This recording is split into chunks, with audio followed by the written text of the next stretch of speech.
Венесуэльский кризис 1902-1903 годов.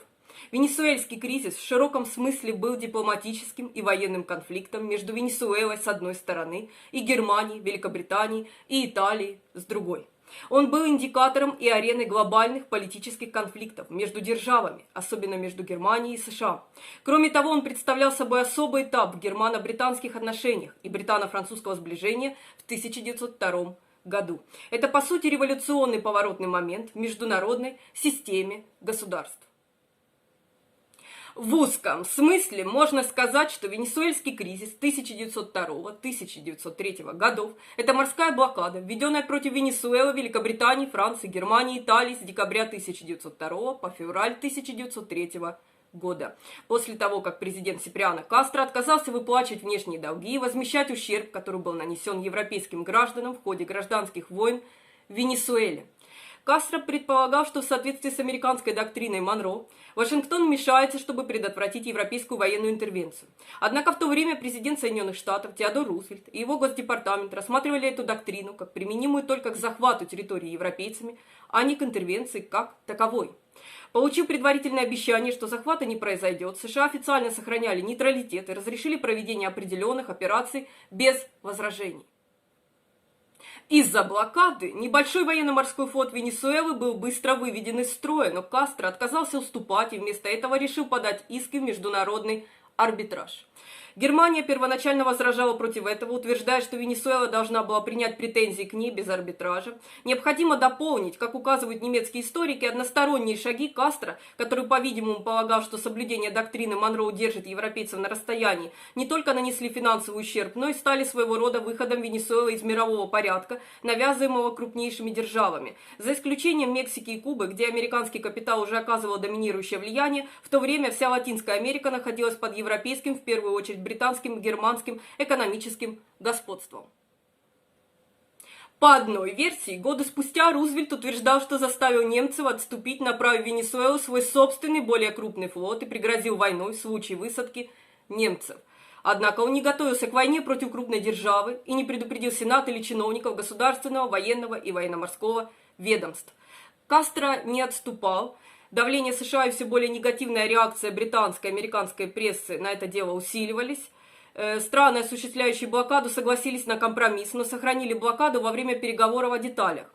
Это привело к подписанию 13 февраля 1903 года соглашения, согласно которому блокада была снята, Венесуэла выделила 30% своих таможенных пошлин на урегулирование претензий.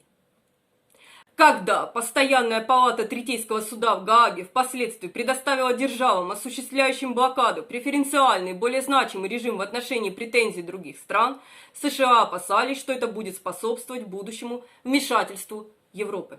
Этот эпизод способствовал разработке следствия Рузвельта из доктрины Монро, утверждавшего право Соединенных Штатов вмешиваться для стабилизации экономических дел небольших государств в Карибском бассейне и Центральной Америке, если они не в состоянии выплатить свои международные долги с тем, чтобы воспрепятствовать европейскому вмешательству в эти дела. Стоит указать, что существует мнение, что защита американских интересов в Центральной Америке показала, что венесуэльский кризис можно поместить в более широкую серию конфликтов, известных как банановые войны.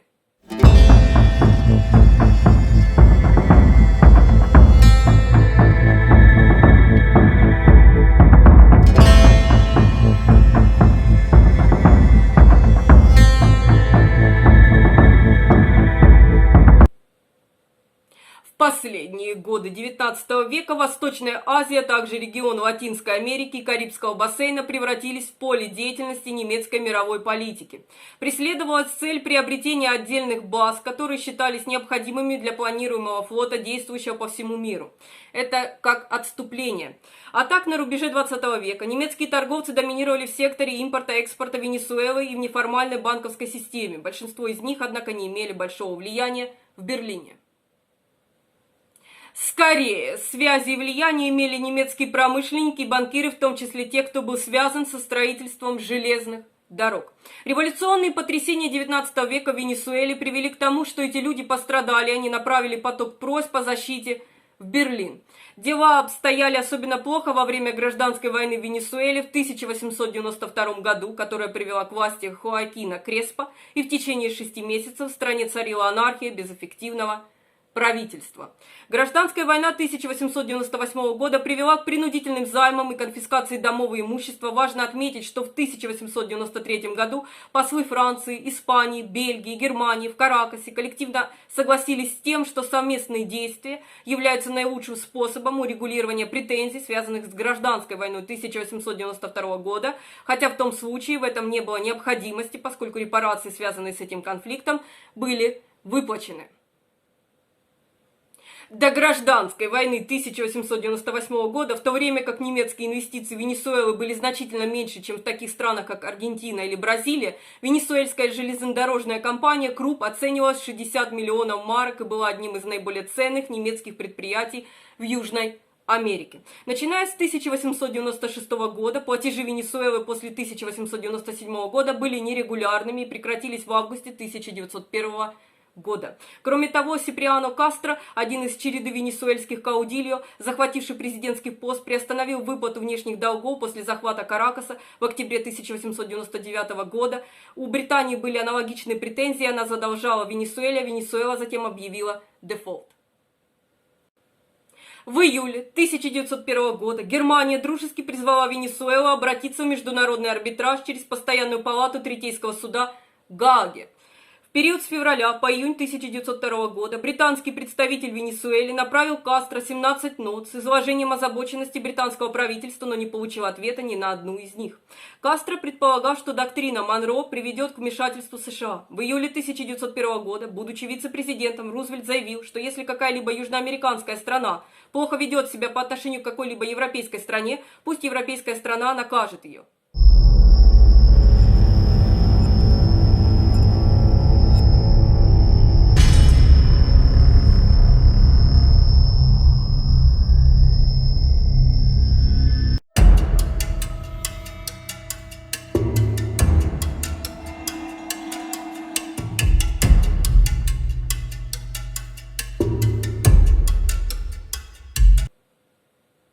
Остается спорным вопрос о том, как возникло англо-германское сотрудничество по Венесуэле. Существуют различные мнения относительно источника этой инициативы. В середине 1901 года, когда Ихатуанское восстание отвлекло внимание, канцлер Германии Бернгард фон Бюлоw решил отреагировать на озабоченность Германии в Венесуэле той или иной формой военного вмешательства и обсудил с военно-морским флотом Германии возможность введения блокады. Адмирал Отто фон Дидерикс был настроен решительно и рекомендовал оккупировать Каракас, если блокада не удастся. Однако разногласия внутри германского правительства по поводу того, должна ли блокада быть мирной, позволяющей проходить нейтральным судам, или военной, позволяющей их захватывать, привели к задержкам, и в любом случае император Вильгельм II не был убежден в целесообразности военных действий. Тем не менее, в конце 1901 года новое требование о репарациях было подкреплено демонстрацией военно-морской мощи, когда к берегам Венесуэлы были отправлены крейсер «Венета» и крейсер «Фальке». В январе 1902 года Кайзер объявил об отсрочке блокады из-за начала новой гражданской войны в Венесуэле во главе с финансистом Мануэлем Антонио Матосом, что повысило вероятность формирования более сговорчивого правительства. Ситуацию осложняли слухи, распространявшиеся в Соединенных Штатах и Англии, о том, что Германия хотела бы использовать остров Маргарита в качестве южноамериканской военно-морской базы. Однако визит немецкого крейсера «Венета» в мае 1900 года показал, что остров непригоден для этих целей, и военно-морской флот Германии стал лучше осознавать, насколько уязвимым является такое удаленное место. В конце 1901 года Министерство иностранных дел Великобритании забеспокоилось, что Британия будет плохо выглядеть, может потерять имидж, если не сможет защитить интересы своих граждан, и оно начало расспрашивать немцев о возможных совместных действиях, поначалу получив отрицательный ответ. К началу 1902 года британские и немецкие финансисты работали сообща, чтобы побудить свои правительства к действиям. Итальянцы, которые начали подозревать о существовании планов принудительного взыскания долгов, также пытались принять в этом участие, но Берлин отказался. Британцы дали согласие на их участие после того, как Рим проницательно указал, что может отплатить за услугу Сомали. Итальянцы быстро направили броненосный крейсер Карло Альберто, а также бронепалубный крейсер Джованни Баусан и бронепалубный крейсер Этна к побережью Венесуэлы. В июне 1902 года Кастро захватил британское судно «Квин» по подозрению в пособничестве повстанцам на очередном этапе гражданской войны в Венесуэле. Это наряду с неспособностью Кастро наладить контакт с британцами по дипломатическим каналам склонило чашу весов в Лондоне в пользу действий. К июлю 1902 года немецкое правительство было готово вернуться к возможности совместных действий с Великобританией, поскольку война Матоса привела к дальнейшим злоупотреблениям в отношении немецких граждан и их имущества, в том числе со стороны правительственных войск. В середине августа Великобритания и Германия в принципе договорились о продолжении блокады. В сентябре, после того, как корабль повстанцев Гаити Крета Пейерот захватил немецкое судно и оружие, предназначавшееся для правительства Гаити, Германия направила на Гаити небольшой боевой корабль «Пантера». «Пантера» вскоре обнаружила Крета Пьерот и объявила, что потопит его, после чего мятежный адмирал Хаммертон Киллик эвакуировал экипаж, взорвал свой корабль и себя вместе с ним. Были опасения по поводу того, как Соединенные Штаты воспримут эти действия в контексте доктрины Монро, но несмотря на юридическую консультацию, в которой потопление было названо незаконным и чрезмерным, Государственный департамент одобрил эти действия, а Нью-Йорк Таймс заявила, что Германия была вполне в своем праве предпринять некоторые действия. Аналогичным образом, приобретение Великобритании острова Патос, казалось, не вызвало беспокойства в Вашингтоне, хотя в качестве территориальных претензий оно опасно близко подошло к тому, чтобы бросить вызов доктрине Монро. 11 ноября во время визита кайзера Вильгельма к своему дяде королю Эдуарду VII было подписано Железное соглашение. В соглашении указывалось, что вопросы с Венесуэлой должны быть решены. Соглашение было продиктовано опасениями Германии, что Британия может отказаться от действий и подвергнуть Германию гневу США. Реакция британской прессы на сделку была крайне негативной. Британия теперь стала связана обязательством следовать за Германией в любом безумном предприятии, которое немецкое правительство сочтет нужным предпринять. В течение 1902 года США получали различные сведения от Великобритании, Германии, Италии о намерении предпринять действия. При этом США заявляли, что до тех пор, пока не будут произведены территориальные приобретения, они не будут возражать против каких-либо действий.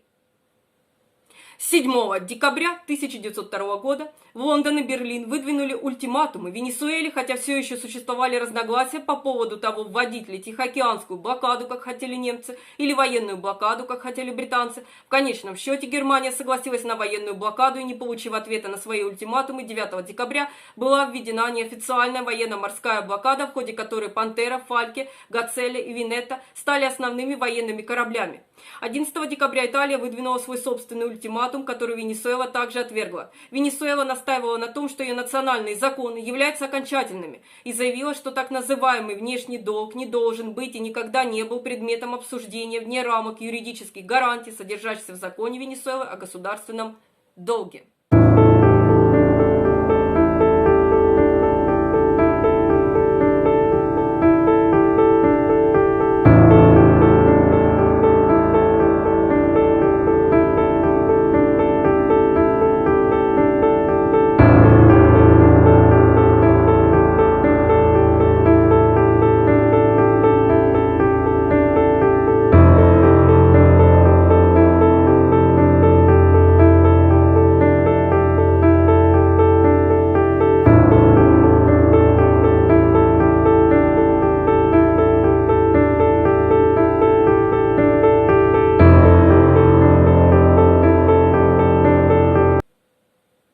Германский военно-морской контингент в оперативном отношении следовал примеру Великобритании. Британские корабли особого назначения находились под командованием Роберта Монтгомери. 16 декабря в поддержку блокады прибыл итальянский военно-морской контингент. Все они захватили 4 венесуэльских военных корабля. При этом военно-морской флот Венесуэлы для них не представлял особой сложности. Практически многие корабли были захвачены в течение 2 дней. Немцы просто потопили 2 венесуэльских судна, которые оказались непригодными к плаванию. На суше Кастро арестовал более 200 британцев и немцев, проживавших в Каракасе, что побудило союзников направить солдат для эвакуации своих граждан. Посол США Герберт Боуэн провел переговоры об освобождении всех иностранных граждан. 13 декабря, после того, как британское торговое судно было взято под контроль, а его экипаж ненадолго арестован, британцы потребовали извинений от Венесуэлы и, не получив их, начали бомбардировку венесуэльских фортов при содействии Германии. В тот же день Лондон и Берлин получили от Вашингтона просьбу Кастро передать в арбитраж. Просьба не понравилась ни одной из держав из-за опасений по поводу возможности, что будет принято в исполнение любое соглашение. В итоге Берлин был принципиален, но Лондон был более склонен согласиться и предложил компромисс. В дальнейшем угроза арбитража заставила Лондон перейти к следующему этапу переговоров с позиции силы, и на 20 декабря было назначено начало официальной блокады. В результате сочетания проблем со связью и практических задержек британское уведомление об официальной блокаде было опубликовано 20 декабря, но немецкая блокада была введена в действие только 22 декабря и 24 декабря.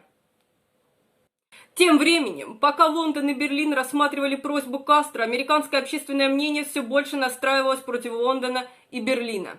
Ни британское правительство, ни британская пресса не рассматривали серьезную возможность вмешательства США. После декабрьских ультиматумов в адрес Венесуэлы США направили своего представителя для изучения оборонительных возможностей Венесуэлы и тем самым подтвердили свою уверенность в том, что военно-морской флот США сможет отразить немецкое вторжение. Первым в декабре прибыл итальянский крейсер «Эльба», и военные корабли Нидерландов, Бельгии и Испании также присоединились к блокаде. 17 декабря Великобритания неофициально сообщила Соединенным Штатам, что в принципе согласна на арбитраж, и что Германия вскоре тоже согласится. Неспособность Кастро пойти на попятную оставляла ограниченные возможности перед лицом доктрины Монро, которая сделала бы проблематичным любой захват венесуэльской территории даже временный. Кроме того, негативная реакция британской и американской прессы повысила стоимость вмешательства, особенно для Германии, чьи отношения с США были напряженными. Германия следовала примеру Великобритании на протяжении всего процесса планирования, и, как заметил британский посол в Берлине, идея арбитража им не нравилась, но они сразу же приняли ее, потому что мы ее предложили.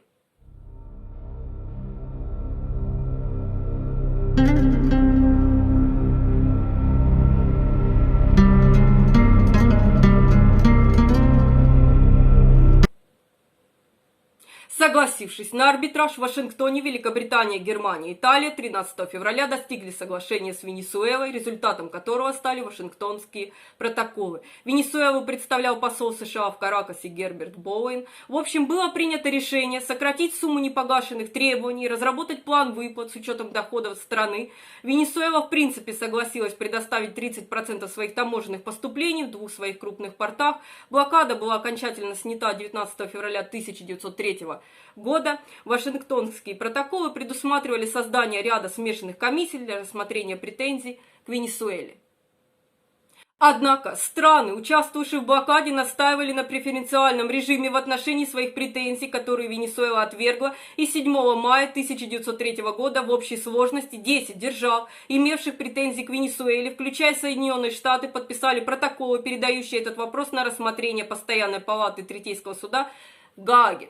22 февраля 1904 года суд постановил, что держава, осуществляющая блокаду, имеет право на преференциальный режим. Вашингтон в принципе не согласился с этим решением и опасался, что такое решение будет способствовать будущему европейскому вмешательству. В результате кризис породил следствие Рузвельта из доктрины Монро, описанное в послании Рузвельта Конгрессу в 1904 году.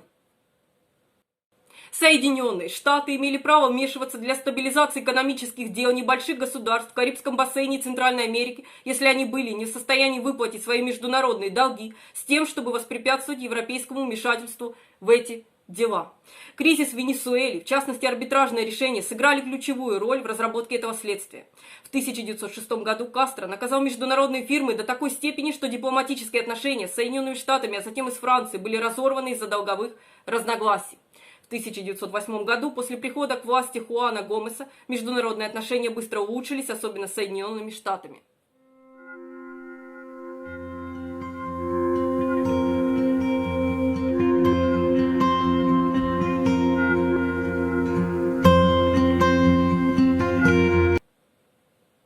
Благодаря современным исследованиям на сегодняшний день стало известно, что широкие последствия венесуэльского кризиса для германо-американских отношений оцениваются совершенно по-разному. На протяжении десятилетий этот кризис, даже несмотря на то, что он привел к крупнейшей на сегодняшний день операции немецких военно-морских сил в Карибском море, рассматривался как второстепенное событие в дипломатической истории и не получал должного внимания. Начиная с 1970-х годов, венесуэльский кризис был заново открыт в ходе ряда специальных исследований, где он рассматривался как драматическое и крайне опасное обострение германо-американской напряженности, вплоть до утверждения о реальной неминуемой опасности войны. Существует мнение, что недавние исследования, такие как исследования Митчелла, никоим образом не отрицают германо-американского конфликта интересов, но прежде всего противопоставляют явно весьма ограниченное участие Германии в Центральной и Южной Америке по сравнению с фактическими приоритетами немецкой военно-морской и экспансионистской политики, заинтересованной публичной инсценировке германской угрозы в Соединенных Штатах. Утверждалось, что немецкая угроза была полезна. Изображение Германии как потенциального агрессора в полушарии помогло Соединенным Штатам, произошло расширение доктрины Монро.